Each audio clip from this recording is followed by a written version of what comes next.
கர்த்தருடைய பரிசுத்தமான நாம மகிமைப்படுவதாக. காலை அனுதின மன்னா என்கிற வேத தியானத்துக்கு உங்களை அன்புடன் வரவேற்றுக் கொள்கிறேன்.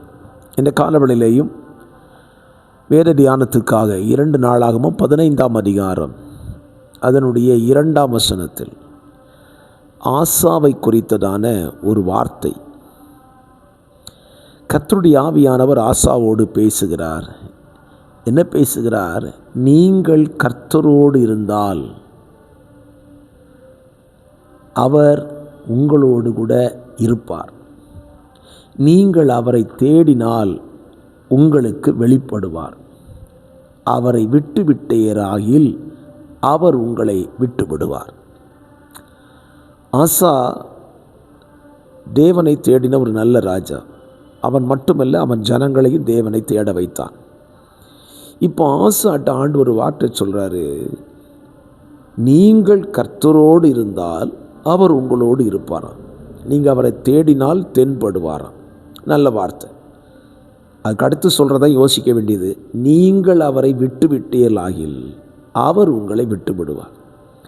இன்றைக்கி நிறைய கிறிஸ்தவங்களுக்கு இந்த வார்த்தை பிடிக்காது. அவர் எங்களை விட்டு விடுவார்னு சொல்லியாச்சுனாலே தப்பாக பேசுகிறாங்கன்னு நினைப்பாங்க. ஒரு காரியத்தை வேதத்தில் நாம் புரிந்து கொள்ள வேண்டும். தேவன் நமக்கு தேவை, எல்லாருக்கும் தேவன் தேவை. அதே நேரத்தில் நாம் அவருக்கு தேவை என்பதை மறந்துவிடக்கூடாது. நம்ம நிறைய நேரத்தில் நம்முடைய தேவனை நம்முடைய தேவைக்காய் வைத்திருக்கிறோம். என் காரியம் நடக்கணும், என் குடும்ப காரியம் நடக்கணும், என் தனிப்பட்ட காரியம் நடக்கணும், படிப்பு காரியம் நடக்கணும், வேலை காரியம் நடக்கணும், இதுக்காக வச்சுருக்கிறோம். அவர் நம்மை எதற்காக வைத்திருக்கிறார்? நாம் அவருக்கு தேவை அல்லவா?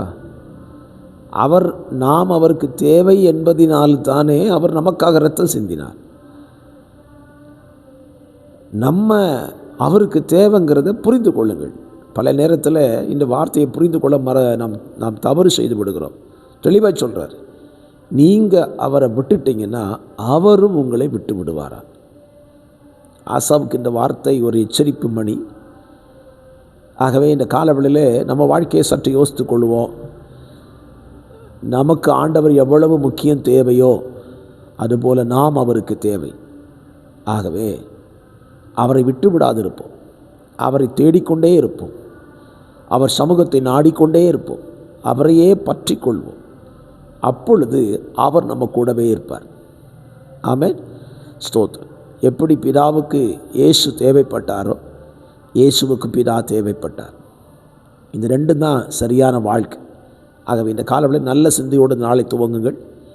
உங்களுக்கு தேவன் தேவை, நீங்கள் தேவனுக்கு தேவை.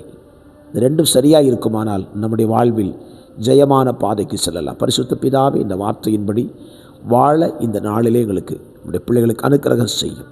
இயேசுவின் நாமத்தில் பிதாவே, ஆமென்.